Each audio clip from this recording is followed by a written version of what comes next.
ಇಲ್ಲೇ ವ್ಯವಹಾರಿಕ ಲೆಕ್ಕಗಳು ಎಲ್ಲ ಏನು ವ್ಯವಹಾರಿಕ ಲೆಕ್ಕಗಳು ನಿಮಗೆ ಬರಬೇಕು.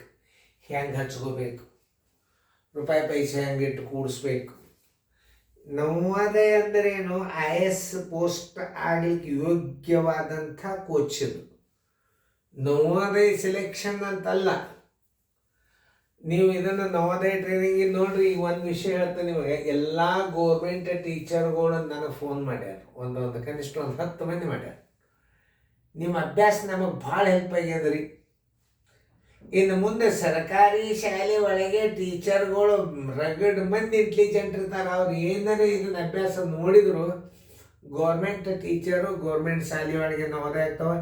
1-2 ನವೋದಯ ಗೌರ್ಮೆಂಟ್ ಶಾಲ್ಯಾಗ ಆಗಲಿ, ಅದ್ರ ಮುಂದಿನ ಕೆಲಸ ನೋಡಕ್ಕಂತಾರೆ. ನಾವು ಎಲ್ಲ ಗೌರ್ಮೆಂಟ್ ಶಾಲೆಗೆ ಅಡ್ಮಿಷನ್. ಅಲ್ಲಿ ಅವ ಇಂಟೆಲಿಜೆಂಟ್ ಮಾಸ್ತರ್ ನವೋದಯ ಮಾಡಿಬಿಟ್ರು, ಆ ಶಾಲೆಗೆ ಹುಡುಗರನ್ನ ಕರ್ಲಿಕ್ಕೆ ಹೋಗೋದೇ ಬೇಡ, ತಾವೇ ಬಂದು ಬಿಡ್ತಾವೆ. ಅದು ಭಾಳ ಇಂಪಾರ್ಟೆಂಟ್. ನಾವು ಪ್ರಯತ್ನ ಮಾಡಿದರೆ ಎಲ್ಲ ಪ್ರತಿಫಲ ಸಿಗ್ತದೆ. ನಮ್ಮ ಪ್ರಯತ್ನ ಇಲ್ಲ, ಬರೀ ವಿಚಾರ ಮಾಡಿದರೆ ಪ್ರತಿಫಲ ಸಿಗೋದು. ಇದು ಪ್ರತಿಯೊಬ್ಬರು ಗೌರ್ಮೆಂಟ್ ಟೀಚರ್ ಶಾಲೆ ಒಳಗೆ ಕಲೀಲಿಕ್ಕೆ ಹತ್ತಾರ. ನನಗೆ ಭಾಳ ಖುಷಿಯಾಗಿದೆ ಇದು ವಿಷಯ. ಇದು ಕಾಮಿಡಿ ಅಲ್ಲಿದು. ಕಾಮಿಡಿದವ್ರು ನೋಡ್ತಿರ್ತಾರಲ್ಲ, ಒಂದೇ ದಿನದಾಗ 10 ಲಕ್ಷ ನೋಡ್ತಿರ್ತಾರೆ. ಇದು ಹಂಗಲ್ಲ. ಇದು ಒರಿಜಿನಲ್ ಬಂಗಾರ ಇದ್ದಂಗೆ ಇಲ್ಲಿ ನೋಡೋರು. ಇದು ಬಂಗಾರ ಸಂಪತ್ತಿದು. ಇದು ಸಂಪತ್ತನ್ನು ಯಾರು ತಗೋಬೇಕಂತಾರ, ಈ ವಿದ್ಯೆ ಸಂಪತ್ತನ್ನು ಯಾರು ಗಳಿಸ್ಬೇಕಂತಾರ, ಅವ್ರು ಪರ್ಮನೆಂಟಾಗಿ ಮೆಂಬರ್ ಇರ್ತಾರೆ. ಅದಕ್ಕೆ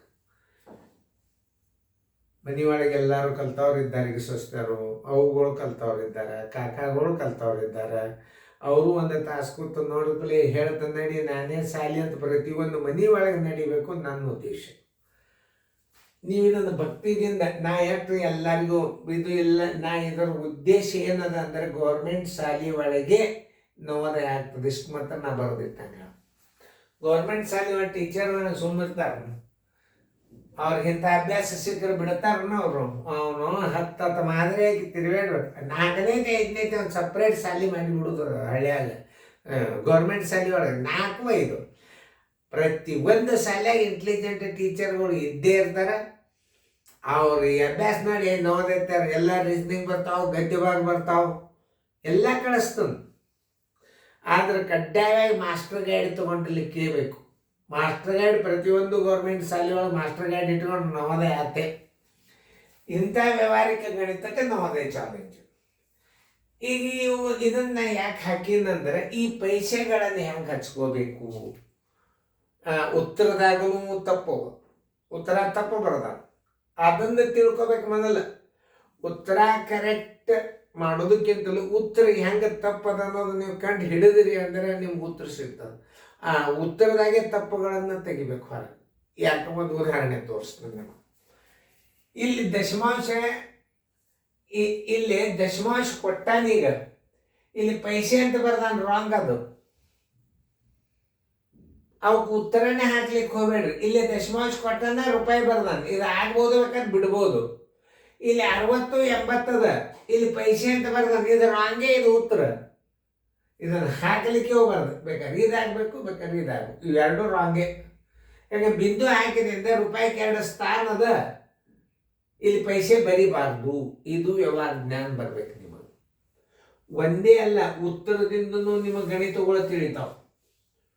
ಉತ್ತರ ಮೇಲೆ ಏನು ಹೆಂಗೆ ತಿಳಿಬೇಕನ್ನೋದು ಸಹಿತ ಉತ್ತರ ಹೇಳ್ತದೆ ನಿಮಗೆ ಗಣಿತ ಒಳಗೆ. ನಿಮ್ಗೆ ಉತ್ತರ ಮಾರ್ಕಲ್ ಪಾಟ್ನೇರಕ್ಕೆ ಹಾಕಿಬಿಟ್ರಿ ಅಂದ್ರೆ ಮುಗದೆ ಹೋದ ಕೆಲಸ. ನವೋದಯ ಅಂದರೆ ಏನು, ಬಂಗಾರನ್ನ ಶೋಷ ತೆಗಿತಾರ. ಈಗ ನೋಡಿ, 5 ಪೈಸೆ, 50 ಪೈಸೆ, 500 ಪೈಸೆ, 5,000 ಪೈಸೆಗಳ ಮೊತ್ತ ಎಷ್ಟು ಹಚ್ಕೊಳ್ಳೋದು ಇಂಪಾರ್ಟೆಂಟ್. ಭಾರಿ ಚಂದ ವಿಚಾರ ಮಾಡಿ ಹಚ್ಕೋಬೇಕು ನೀವು. ಈಗ ಅತಿ ದೊಡ್ಡದು ಯಾವುದಪ್ಪ ಇದ್ರಾಗ 5,550 ರೂಪಾಯಿ ಅದನ್ನು ಇಲ್ಲ ನೋಡ್ತೀನಿ ಅಂದ್ರೆ ಅದು ನಾನು ತಪ್ಪ ಬಂದು 5,500 ನೋಡ್ಬೇಕಾಗ್ತದೆ. 5 ಪೈಸೆ, 50 ಪೈಸೆ, 500 ಪೈಸೆ. ಆಮೇಲೆ ಉತ್ತರದೊಳಗೆ ಏನದ ನೋಡೋಣ. ಕರೆಕ್ಟ್ ಅದ, ಎಲ್ಲ ಉತ್ತರ ಕರೆಕ್ಟ್ ಅವ. ಉತ್ತರದಾಗ ಏನು ಬೇಕಾದಿರುವಲ್ತಾಕ ನಾವು ಹಚ್ಚೋದು ಹೆಂಗಂದ್ರೆ 5 ಪೈಸೆಯನ್ನು ನೀವು ಹಚ್ಚಬೇಕಾಗಿದೆ. 5 ಪೈಸೆ ಹೆಂಗೆ ಹಚ್ಚಬೇಕು? 0.05 ಇದು 5 ಪೈಸೆ. ಈ 5 ಪೈಸೆ ಇದೇನಾಯ್ತು? ರೂಪಾಯಿ ಆತೀಗ. ಈಗ ರೂ ಅಂತ ಬರಿಬಹುದು ಇದಕ್ಕೆ. ಇದು 5 ಪೈಸೆ ಅಲ್ಲೀಗ. ಯಾವಾಗ ಬಿಂದು ಕೊಟ್ಟು 1.05 ಬರ್ದೀವಿ, ಇದು ರೂಪಾಯಿದಾಗ ಬಂತೀಗ. ರೂ ಅಂತ ಬರಿಬಹುದು ಇದಕ್ಕೆ. ಇದು ಷರತ್ತು. ಆಮೇಲೆ ನೀವು ಈಗ ಆಕಸ್ಮಿಕವಾಗಿ ಈಗ 0.05 ಅದ, ಇದಕ್ಕೆ ನೀವು ಪೈಸೆ ಅಂತ ಬರೆದು ಬಿಟ್ರಿ ಅಂದ್ರೆ ರಾಂಗ್. ಯಾಕ? 5 ಇದನ್ನ ನೀವು 5 ಪೈಸೆ ಅಂತ ಬರೀರಿ. ಇದು 5 ಪೈಸೆ ಅಂತ ಇದಕ್ಕೆ ಬರೀರಿ, ನಾವು ಒಪ್ಬೋದು. ಇದಕ್ಕೆ 5 ಪೈಸೆ ಅಂತ ಬರೀರಿ. ಆದ್ರೆ ಇದಕ್ಕೆ ಬರೆಯಂಗಿಲ್ಲ. ಮೇಲಿಂದಕ್ಕೆ ಏನು ಬರೀಬೇಕಂಗಾರ? ರೂಪಾಯಿ. ನೋ ಇತ್ತಲ್ಲ. 50 ಪೈಸೆ 0.50 ರೂಪಾಯಿ. 500 ಪೈಸೆ 5 ಇಲ್ಲಿ ಬಂತು. ನೋಡ್ರಿ 500 ಪೈಸೆ ಹೆಂಗೆ ಬರಿಬೇಕು? ಇದು ರೂಪಾಯಿ ಆಯ್ತು. ನೋಡ್ರಿ 500 ಪೈಸೆಯನ್ನು ನೀವು ಸ್ಥಾನ ಬಿಂದು ಹಾಕಬೇಕಿಲ್ಲಿ. 5,000 ಪೈಸೆ. ನೋಡ್ರಿ 5,000 ಪೈಸೆ ಬರಿಬೇಕಾಗ್ಯದ. ನೋಡ್ರಿ ಇಲ್ಲಿ 5,000 ಪೈಸೆ. ನೋಡ್ರಿ ಹೆಂಗೆ ಬರೋದು?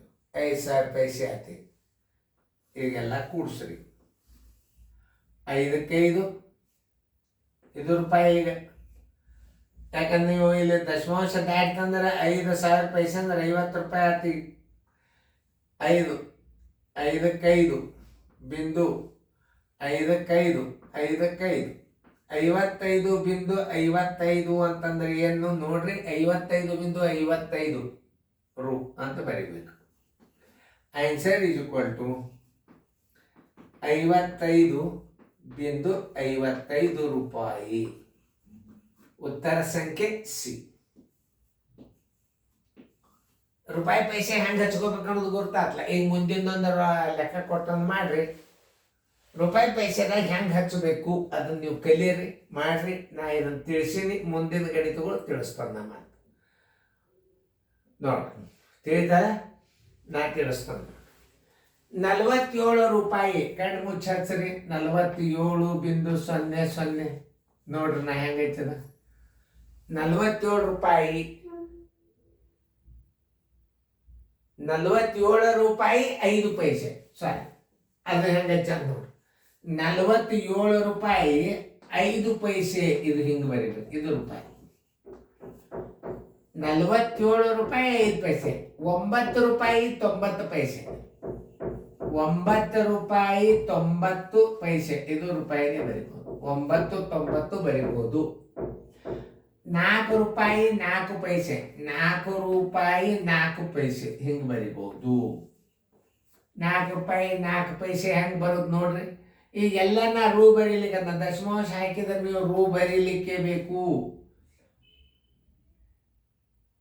ತಿಳಿತಲ್ಲ ನಿಮಗೆ? 47 ರೂಪಾಯಿ ಇದು ಬಿಂದು ದಿಕ್ಕಿಂದ 47 ರೂಪಾಯಿ ಇದು 5 ಪೈಸೆ ಹಿಂಗೆ ಬರೀಬೇಕು. 9.90 ಹಿಂಗೆ ಬರೀಬೇಕು. 9 ರೂಪಾಯಿ 90 ಪೈಸೆ ಅಂದ್ರೆ ಹಿಂಗೆ ಬರೀಬೇಕು. 4 ರೂಪಾಯಿ 4 ಪೈಸೆ ಅಂದ್ರೆ ಹಿಂಗೆ ಬರೀಬೇಕು. ಇಲ್ಲಿ ಬರೆದ್ರೆ 4 40 ಆಗ್ತದ. ಇವುಗಳನ್ನ ಕೂಡಿಸಿದಾಗ 5 4 9 9ಕ್ಕೆ 9 ಬಿಂದುಕ್ಕೆ ಬಿಂದು 9 4 13 1 7 20 60.99 ರೂ ಅಂತರ ಬರೆದ್ರೆ ಕರೆಕ್ಟ್. ಪೈಸೆ ಅಂತ ಬರೆದ್ರಿ ಅಂದ್ರೆ ಹೋತು. 60.99 ರೂ. 60.99 ಪೈಸೆ. ನೋಡ್ರಿ ಈ ಬಿಂದು ದಿಚ್ಚಕ್ಕೆ ಪೈಸೆ ಬರ್ದಾನೆ ಇದು ಉತ್ತರ ತಪ್ಪು. ಇದು ಬಿಂದು ದಿಚ್ಚಕ್ಕೆ 99 ಅದ. 60.99 ಕರೆಕ್ಟ್ ಅದ. ರೂ ಬರ್ದಾನ ಉತ್ತರ ಸಂಖ್ಯೆ ಸಿ ಆಗ್ತದೆ. ಇಂಥ ವ್ಯವಹಾರಿಕ ಗಣಿತಗಳನ್ನು ಕಲಿಯಿರಿ. ಎಲ್ಲ ಗಣಿತಗಳು ತಿಳಿತಾವೆ.